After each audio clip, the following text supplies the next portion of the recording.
ओम शांति। आज 21 अप्रैल 2022 दिन गुरुवार की साकार मुरली।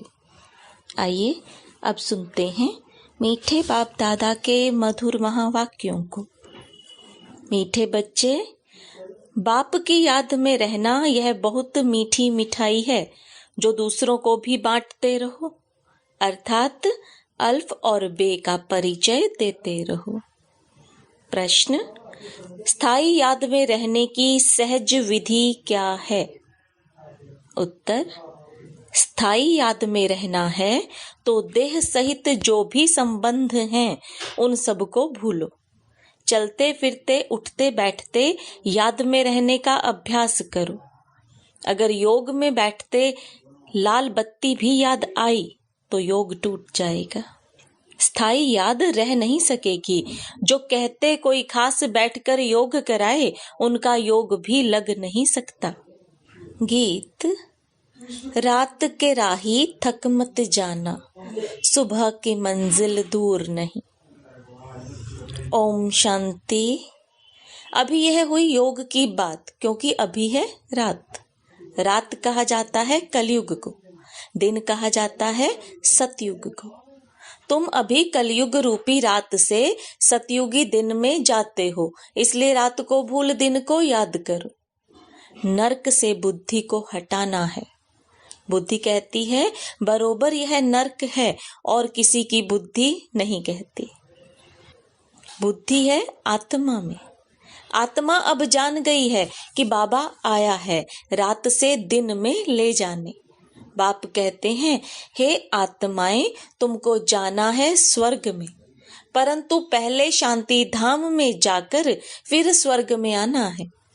गोया तुम योगी हो, पहले घर के पीछे राजधानी के। अब मृत्युलोक अर्थात रात पूरी होनी है। अब जाना है दिन में। इसको ईश्वरीय योग कहा जाता है। ईश्वर निराकार हमको योग सिखलाते हैं अथवा हम आत्माओं की सगाई करते हैं। यह है रूहानी योग, वह है जिस्मानी। तुम बच्चों को एक जगह बैठ योग नहीं लगाना है। वह तो मनुष्य जैसे खुद बैठते हैं वैसे सबको बैठक सिखाते हैं। यहाँ तुमको बैठक नहीं सिखाई जाती है। हाँ, सभा में कायदे सिर बैठना है। बाकी योग में तो कैसे भी बैठें, चलते फिरते सोते भी लग सकता है। आर्टिस्ट योग में रह चित्र बना सकते हैं। शिव बाबा जिनसे योग लगाते हैं उनका चित्र बनाते हैं। जानते हैं यह हमारा बाबा निराकारी दुनिया परम धाम में रहते हैं। हम भी वहां के रहवासी हैं। हम आत्माओं को जाना है। यह बुद्धि में चलते फिरते रहना चाहिए। ऐसे नहीं कि मुझे तपस्या में बिठाओ, योग कराओ, यह कहना भी रॉन्ग है। बुद्धू ऐसे कहेंगे। बच्चे लौकिक बाप को खास बैठकर याद करते हैं क्या? बाबा बाबा करते ही रहते हैं, कभी भूलते ही नहीं है। छोटे बच्चे और ही जास्ती याद करते हैं, मुख चलता ही रहता है। यहाँ पारलौकिक बाप को क्यों भूल जाता है? बुद्धि योग क्यों टूट पड़ता है? मुख से बाबा बाबा कहना भी नहीं है। आत्मा जानती है बाबा को याद करना है। अगर खास बैठने की आदत है तो योग सिद्ध ना हो सके। यह ईश्वरीय योग तुमको स्वयं ईश्वर सिखला रहे हैं। योगेश्वर कहते हो ना। तुमको ईश्वर ने योग सिखाया है कि मुझ बाप को याद करो। ऐसे नहीं जब मुझे दीदी योग में बैठाती है तो मजा आता है। उनका योग कभी स्थायी नहीं रह सकेगा। समझो हार्ट फेल की तकलीफ हो जाती है तो उस समय कोई योग में बिठाएगा क्या? यह तो बुद्धि से याद करना है। मनुष्य जो भी योग सिखलाते हैं वह है रॉन्ग। योगी कोई भी इस दुनिया में है नहीं। यूं तो किसी को भी याद करो तो वह भी योग हुआ। आम अच्छा लगता है तो उनसे योग लग जाता है। लाल बत्ती अच्छी लगती है तो वह याद आएगी तो उनसे भी योग हुआ। परंतु यहाँ तो देह सहित देह के जो भी संबंध हैं उन सबको भूल मुझ एक के साथ योग लगाओ, तब तुम्हारा कल्याण होगा और तुम विक्रमाजीत बन जाएंगे। बाप ही आकर सदगति का रास्ता बताते हैं। बाप के बिगर कोई भी सदगति दे ना सके, बाकी सब हैं दुर्गति का रास्ता बताने वाले। स्वर्ग कहा जाता है सदगति को, और मुक्ति धाम जहां हम आत्माएं रहती हैं वह है घर। इस समय सभी को दुर्गति में पहुंचाने वाली है मनुष्य मत। निराकार बाप आकर सदगति देते हैं, फिर आधा कल्प हम सदगति में रहते हैं। वहां भगवान से मिलने व मुक्ति जीवन मुक्ति पाने लिए दर दर भटकते नहीं हैं। जब रावण राज्य शुरू होता है तब दर दर ढूंढना शुरू करते हैं, क्योंकि हम गिरने लग पड़ते हैं। भक्ति को भी शुरू होना ही है। तुम जानते हो अभी हम शरीर को छोड़ फिर शिवालय में जाएंगे। सतयुग है बेहद का शिवालय, इस समय है वैशाल्य। यह बातें याद करनी पड़ती हैं। शिव बाबा को याद नहीं करेंगे तो वो योगी नहीं भोगी ठहरा। तुम किसी को सुनने के लिए कहते हो तो कहते हैं हम 2 वचन सुनेंगे। अब 2 वचन तो बहुत नामी ग्रामी है। मन मना भव मध्याजी भव। मुझे याद करो और वर्षे को याद करो। इन 2 वचनों से ही जीवन मुक्ति मिलती है। बाप कहते हैं मुझे याद करो तो निरोगी बनेंगे, और चक्र को याद करेंगे तो धनवान बनेंगे। 2 वचन से तुम एवर हेल्दी एवर वेल्दी बन जाते हो। अगर राइट बात है तो उस पर चलना पड़े, नहीं तो समझते हैं बुद्धू है। अल्फ और बे, यह हैं 2 वचन। अल्फ अल्लाह, बे हुई रचना। बाबा है अल्फ, बे है बादशाही। तुम्हारे में कोई को बादशाही मिलती है और कोई प्रजा में जाते हैं। तुम बच्चों को पोता मेल रखना चाहिए कि सारे दिन में कितना समय बाप को और वर्षे को याद किया। यह श्रीमत बाप ही देते हैं। आत्माओं को बाप सिखलाते हैं। मनुष्य धन के लिए कितना माथा मारते हैं। धन तो ब्रह्मा के पास बहुत था। जब देखा कि अल्फ से बादशाही मिलती है तो धन क्या करेंगे? क्यों ना सब कुछ अल्फ के हवाले कर बादशाही लेवें। बाबा ने इस पर एक गीत भी बनाया। अल्फ को अल्लाह मिला, बे को मिली बादशाही। उसी समय बुद्धि में आया हमको तो विष्णु चतुर्भुज बनना है। हम इस धन को क्या करेंगे? बस बाबा ने बुद्धि का ताला खोल दिया।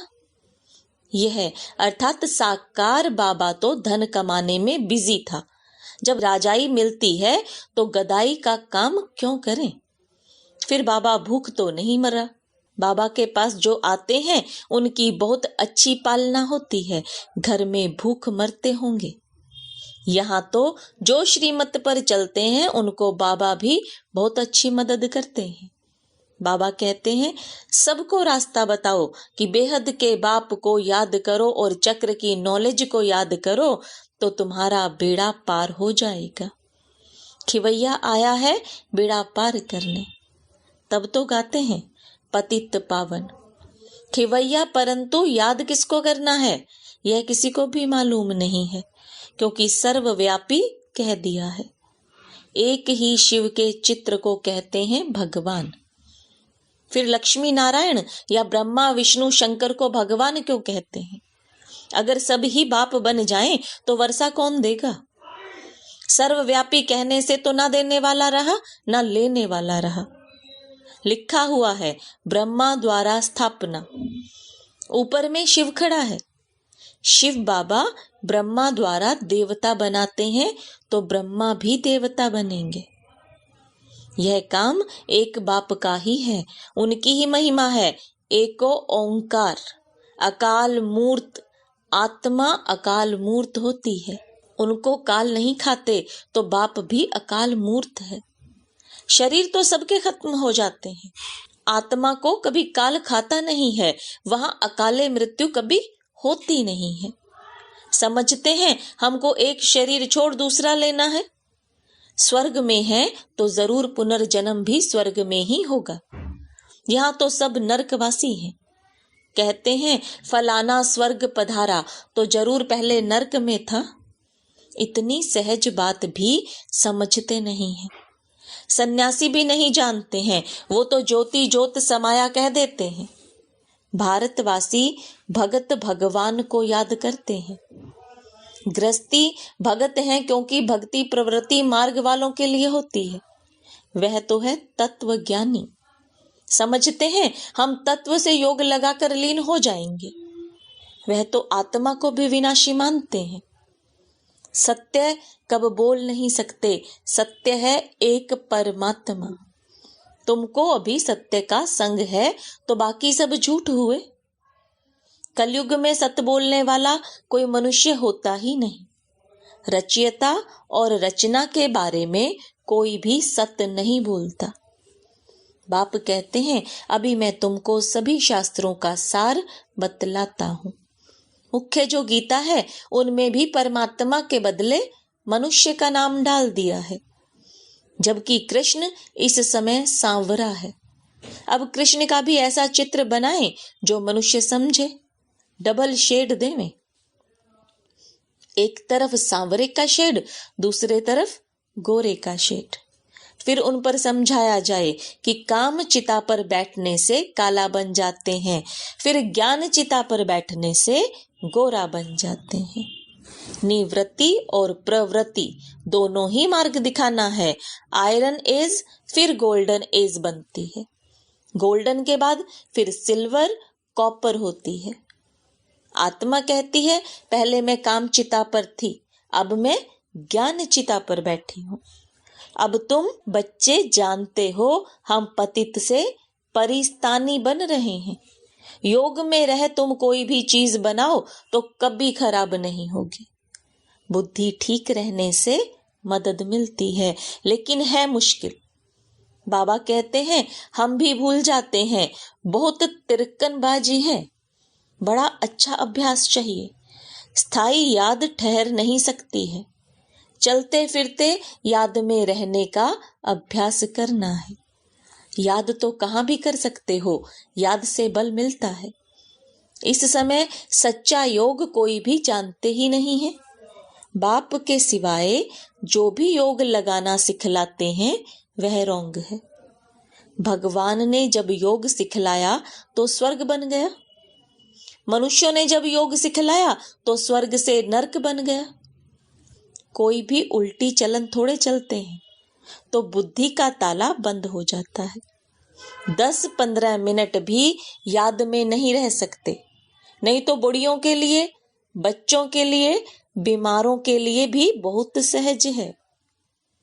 बहुत अच्छी मिठाई है। भल गूंगा बहरा हो वह भी इशारों से समझ सकते हैं। बाप को याद करो तो यह वर्षा मिलेगा। कोई भी आए तो बोलो हम आपको रास्ता बताते हैं। बेहद के बाप स्वर्ग के रचयिता से स्वर्ग के सदा सुख का वर्षा कैसे मिलता है। यह छोटी छोटी चिटकियां पर्चे बांटते रहना चाहिए। दिल में बहुत उमंग रहना चाहिए। कोई भी धर्म वाला आए तो हम ऐसे समझाएं। बाप कहते हैं यह देह के सब धर्म छोड़ मुझे याद करो तो विकर्म विनाश होंगे। तुम मेरे पास चले आएंगे। पहले पहले यह निश्चय करो, फिर दूसरी बात। तब तक आगे बढ़ना ही नहीं है। अपने को आत्मा समझ बाप को याद करो। बस यह है सबसे फर्स्ट क्लास बात। सिर्फ 2 अक्षर हैं, अल्फ और बे, बाप और वर्षा। अच्छा, मीठे मीठे सिकिलदे बच्चों प्रति माता पिता बाप दादा का याद प्यार और गुड मॉर्निंग। रूहानी बाप की रूहानी बच्चों को नमस्ते। रूहानी बच्चों की रूहानी बाप दादा को याद प्यार गुड मॉर्निंग और नमस्ते। धारणा के लिए मुख्य सार। अपना सब कुछ अल्फ के हवाले कर बेबादशाही लेनी है। पोता मेल रखना है कि बाप और वर्षे की कितना समय याद रही। कोई भी उल्टी चलन नहीं चलनी है, स्थायी याद में रहने का अभ्यास करना है। वरदान, सर्व शक्तियों द्वारा हर कंप्लेन को समाप्त कर कंप्लीट बनने वाले शक्तिशाली आत्मा भव। अंदर में अगर कोई भी कमी है तो उसके कारण को समझकर निवारण करो, क्योंकि माया का नियम है कि जो कमजोरी आप में होगी उसी कमजोरी के द्वारा वह आपको मायाजीत बनने नहीं देगी। माया उसी कमजोरी का लाभ लेगी और अंत समय में भी वही कमजोरी धोखा देगी। इसलिए सर्व शक्तियों का स्टॉक जमा कर शक्तिशाली आत्मा बनो और योग के प्रयोग द्वारा हर कंप्लेन को समाप्त कर कंप्लीट बन जाओ। यही स्लोगन याद रहे, अभी नहीं तो कभी नहीं। स्लोगन, शांति और धैर्यता की शक्ति से विघ्नों को समाप्त करने वाले ही विघ्न विनाशक हैं। ओम शांति। मातेश्वरी जी के अनमोल महावाक्य। अपना असली लक्ष्य क्या है?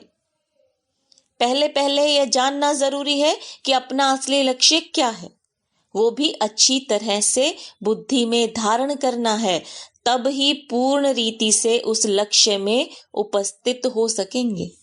अपना असली लक्ष्य है, मैं आत्मा उस परमात्मा की संतान हूँ, असल में कर्मातीत हूँ, फिर अपने आप को भूलने से कर्म बंधन में आ गई।